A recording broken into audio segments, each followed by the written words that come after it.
आज हम आपको एक्सेस ब्लीडिंग, महिलाओं में पीरियड के दौरान जो ब्लीडिंग होती है वो नॉर्मली 3 दिन और 4 दिन के बीच में होती है। ज्यादा फ्लो होता है वो केवल 2 ही दिन रह पाता है, या कई महिलाओं को 3 दिन होता है, फिर कम हो जाता है, 5 दिन तक भी चल जाती है। तो जो एक्सेस ब्लीडिंग होती है इसको हम एक्सेस ब्लीडिंग नहीं कहते हैं। एक्सेस ब्लीडिंग उसे कहते हैं जो 5 दिन से ज्यादा 8-7 दिन चले, फिर 15 दिन के बाद में आ जाए, यानी इरेगुलरिटी आ जाए, उसे हम एक्सेस ब्लीडिंग कहते हैं। अब 2 चीज है, हेमोरेजिया और मेनोरेजिया,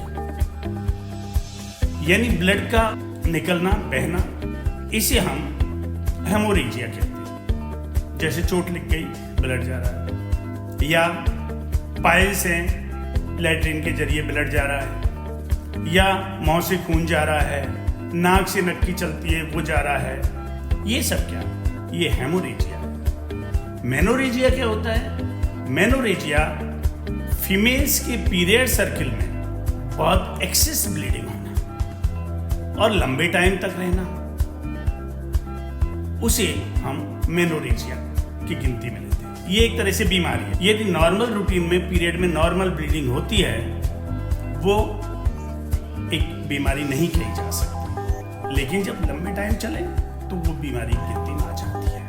जैसा कि ब्लीडिंग कितनी होनी चाहिए, भाई नॉर्मल पीरियड में 80 ml ब्लीडिंग होना चाहिए, इससे ज्यादा ब्लीडिंग नहीं होनी चाहिए। इससे अधिक ब्लीडिंग होती है तो वो एक्सेस ब्लीडिंग आ गई। अब प्रश्न उठता है कि ब्लीडिंग क्यों होती है, क्या कारण है एक्सेस ब्लीडिंग के, हेमोरेजिया के या मेनोरेजिया के क्या कारण है?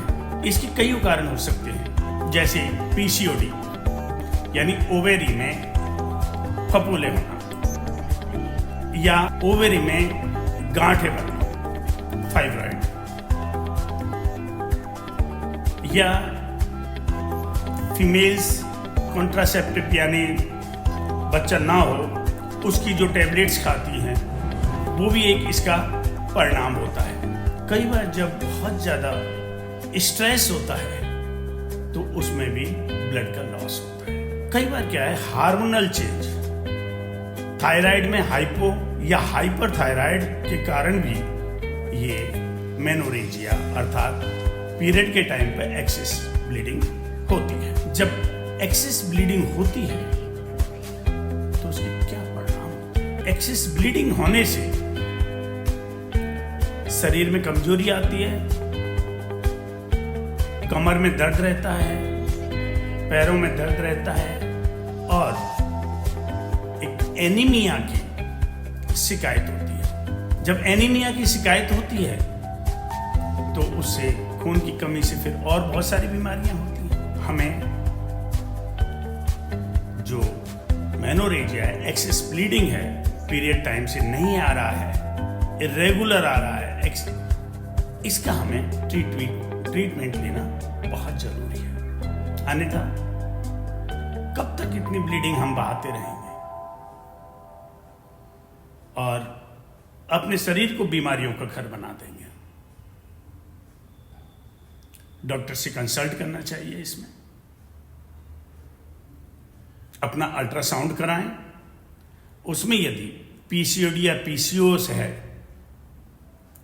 फाइब्रॉइड है, तो उसकी दवा लें। यदि थायराइड की प्रॉब्लम रहती है, चाहे वो हाइपर है चाहे हाइपो है, तो उसकी दवा हम लें। उनका ट्रीटमेंट जब तक नहीं होगा ये एक्सेस ब्लीडिंग चलती रहेगी और हम अपने शरीर को खत्म करते रहेंगे एक थोड़ी सी लापरवाही से। इसमें अक्सर कर हमारा पेट दर्द होता रहेगा और हम बुझे से रहेंगे, स्ट्रेस हमें रहेगा। फिर कि ऐसे में गंदगी तो रहती है, कितने पेट बदलते हैं। मेनोरेजिया में कई बार ब्लड क्लॉट भी आते हैं, काले काले क्लॉट भी आते हैं, वो सबसे ज्यादा खतरनाक होते हैं, तो उनसे हमें बचना चाहिए।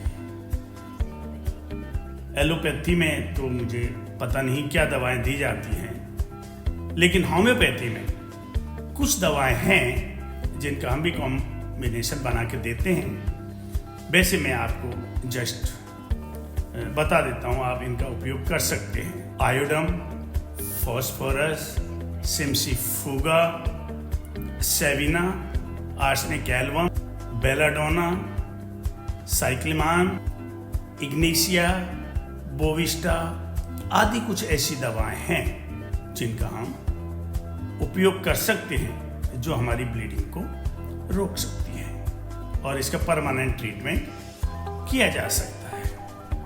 इसलिए हमें इस बीमारी से बचना चाहिए, इस बीमारी का तुरंत उपाय करवाना चाहिए, क्योंकि यदि स्वस्थ है तो सब कुछ है, सेहत है तो सब कुछ है। जब आप खुश हो तो ऐसा लगता है सारा जहां खुश है, यदि आप दुखी हो तो ऐसा लगता है सारी दुनिया दुखी है। Thank you. यदि आपको ये मेरे विचार या ये वीडियो पसंद आया है और माता बहनों को बताओ, जिससे उन्हें पता लगे कि ये क्यों होता है, वो भी अपने आप में एक एजुकेट होंगी। Thank you.